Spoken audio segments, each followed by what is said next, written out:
Yo les geeks, bienvenue sur CP Fantech. Aujourd'hui, nous allons découvrir l'adressage IP en profondeur. Dans cette première vidéo de la série, les secrets de l'adressage IP, nous allons partir sur des bonnes bases solides en commençant par comprendre c'est quoi une adresse IP. Alors, avez-vous déjà entendu parler du bit, de l'octet ou même du masque de sous-réseau? Eh bien, dans cette vidéo, nous allons découvrir tout ça en détail. C'est le moment de transcender les frontières du savoir. Mais avant de commencer, assurez-vous de vous abonner à la chaîne s'il vous plaît et d'activer la cloche de notification pour suivre toutes les vidéos de cette série sur les secrets de l'adressage IP. Chaque vidéo, une nouvelle aventure. Yo les geeks, c'est parti!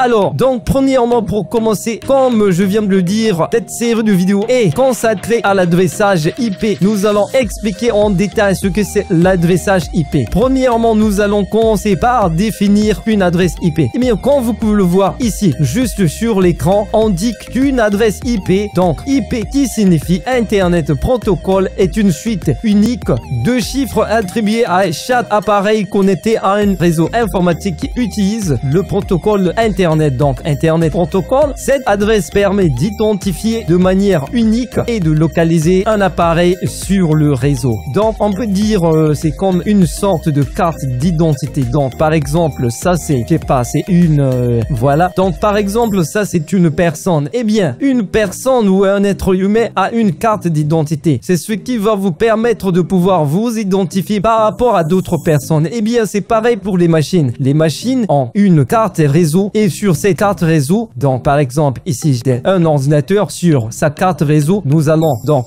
pouvoir configurer une adresse IP afin de connecter cette machine dans un réseau informatique. Donc ici nous pouvons communiquer, nous pouvons connecter deux appareils dans un réseau informatique grâce à leur adresse IP. Bien effectivement, s'il n'y a pas d'adresse IP, il n'y a pas de communication pour le réseau. Donc sans adresse IP vous ne pouvez pas surfer sur internet. Eh bien vous devez avoir une adresse IP. Bien effectivement. Bon, j'espère que vous avez un peu compris ce que c'est une adresse IP.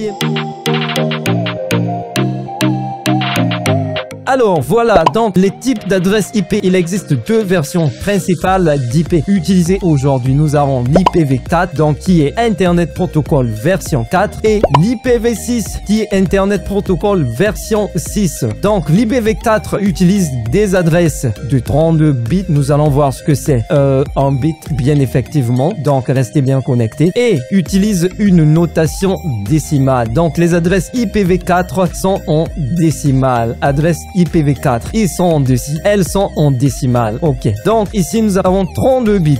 Les adresses IPv4 sont sur 32 bits. Eh bien, notre série de vidéos est consacrée sur l'adressage IPv4. Ok. Donc ici c'est juste pour voir par exemple sur cette partie-là que l'adresse IPv4 contient 32 bits et utilise une notation décimale. Eh bien le décimal c'est le langage que nous utilisons couramment. En chiffres, donc les chiffres que nous avons de 0 jusqu'à 9. Eh bien, c'est du langage décimal. Le décimal contient 10 chiffres. 0 jusqu'à 9, si vous comptez bien, vous avez 10 chiffres. Nous ferons également la conversion. Ok. Alors, tandis que IPv6 utilise des adresses de 128 bits. Vous voyez bien que IPv6 a des adresses plus longues par rapport à IPv4. Bien effectivement. Les adresses IPv6 utilisent une notation hexadécimale. Eh bien, c'est un langage comme le décimal. Mais dans l'hexadécimal, c'est un autre langage. C'est ce qu'on appelle par les systèmes de numération. Bon, dans cette vidéo, nous allons faire au moins 2 systèmes de numération dont nous aurons besoin. Alors, dans ce cours, comme je viens de le dire, nous allons nous concentrer sur l'IPv4. Alors, donc nous allons voir un peu la structure d'une adresse IPv4 et IPv6. Ok, donc une adresse IPv4 est représentée sous la forme de 4 octets séparés par des points. Par exemple, cette adresse que vous voyez ici, c'est une adresse de classe C. Bien effectivement, nous allons voir c'est quoi la classe. Quelles sont les classes des adresses IP qui existent dans IPv4? Eh bien, nous allons le voir. Alors, chaque octet est représenté en binaire. Nous allons voir également également c'est quoi un octet et c'est quoi le binaire. Juste de passage, si juste ici vous avez appris quelque chose et que vous ne vous êtes toujours pas abonné, je pense que c'est le moment de le faire. Abonnez-vous s'il vous plaît, c'est gratuit, ça vous prend juste une seconde, merci d'avance. Eh bien, une adresse IPv6 est une chaîne alphanumérique plus longue par rapport à une adresse IPv4. Elle est représentée en groupe de 4 caractères hexadécimaux séparés par des points. Eh bien, c'est ce que vous voyez là, c'est de l'hexadécimal. L'hexadécimal, ici nous avons 16 chiffres. Donc l'hexadécimal commence de 0 jusqu'à 15. Eh bien, ce qui fait 16. Mais attention, en commençant de 0 jusqu'à 15, vous n'allez pas compter 0 jusqu'à 15. Non, non, non, non, c'est pas comme ça que ça fonctionne. On commence de compter de 0, 1, donc 1, 2 jusqu'à 9. Donc arrivé à 9 ici, comment est-ce que nous devons représenter ou nous pouvons représenter le 10 en hexadécimal? Eh bien, ici le 10 c'est A, voilà. Donc ici j'ai 10. Donc je mets 11, 12, voilà. Je mets 13, ok. Donc ici j'ai B, ok, c'est le 11. Le C c'est le 12. Le D c'est le 13. Et le E c'est le 14. Et enfin le F c'est le 15. Et on s'arrête là. On n'arrive pas à 16. Non, ici on s'arrête à 15. Voilà, ça fait déjà 16 chiffres. Eh bien ça c'est l'hexadécimal. Eh bien je pense que ça a été un peu clair.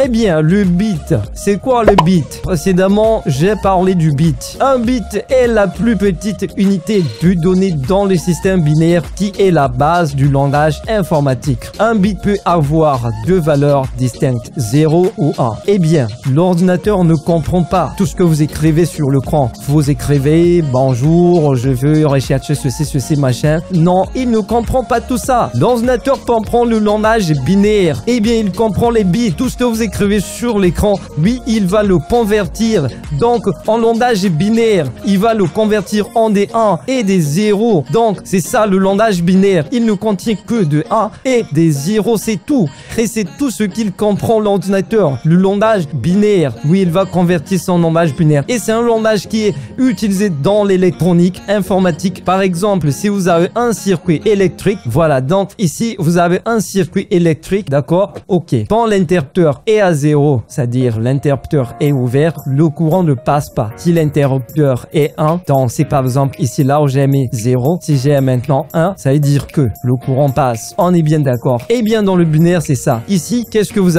avez remarqué? Vous avez remarqué qu'il y a juste deux conditions. Et ces deux conditions sont la condition négative et positive. Donc soit c'est 1, soit c'est 0. Donc soit le courant passe ou le courant ne passe pas. Mais avec ce que nous allons faire, vous allez comprendre l'adressage IP. J'espère que vous avez compris c'est quoi le bit. L'adresse IP est souvent convertie en binaire, d'accord, en bit pour effectuer des opérations comme le subnetting, le sous-réseau, si vous voyez de quoi est-ce que je parle, parce que j'ai aussi une série à venir qui arrive sur le subnetting. Alors, donc nous venons de parler de bits. Maintenant, nous allons essayer un peu de décortiquer un octet. C'est quoi un octet? Donc, un octet est composé de 8 bits. Donc, on peut dire tout simplement, sans compliquer la tâche, que un octet est un ensemble de 8 bits, le plus simplement possible. Donc, par exemple, si je mets 0, donc je mets un 0 ici. Donc, 2, 3, 4, 5, 6, 7, 8. Eh bien, tout ce que j'ai ici, c'est déjà un octet. Parce que j'ai 8 bits ici, eh bien, ça forme un octet. Donc ici, on dit quoi? Chaque bit peut prendre l'une des valeurs 0 ou 1. Par conséquent, un octet peut représenter 2 exposants 8. 2 élevé à la puissance 8 nous donne 256 bien sûr. Combinaisons différentes, soit 256 valeurs distinctes. Effectivement, ok. Donc effectivement, dans un octet, nous aurons, dans les cas des adresses IP, bien effectivement, nous aurons 256 adresses IP, mais dans 254 seulement seront utilisables. Pourquoi? Les deux seront réservés, l'une pour le réseau et l'autre pour l'adresse de broadcast. Eh bien, l'octet se remplit à 256 adresses IP, mais nous ne pouvons pas écrire 256, c'est 255. Pourquoi? Parce que ici, en informatique, souvent, on commence de compter par 0. Donc, le 0 jusqu'à 255, ça fait 256. Ok. Donc, je pense que c'est clair pour l'octet. L'octet, c'est tout simplement l'ensemble de Weebit. Et c'est ce que nous allons voir encore et décortiquer dans les prochaines minutes qui suivent pour voir c'est quoi vraiment l'adresse IP. Eh bien, nous sommes en train de faire tout ça pour décortiquer et comprendre l'adressage IP en profondeur. Et voilà les amis, c'est la fin de cette vidéo. J'espère qu'elle vous a plu. Si c'est le cas, n'hésitez pas de claquer le bouton j'aime. Abonnez-vous également pour ne pas manquer l'épisode numéro 2 de cette série de vidéos sur les secrets de l'adressage IP. Chaque vidéo, une nouvelle aventure. Yo les geeks, on se retrouve dans la prochaine vidéo.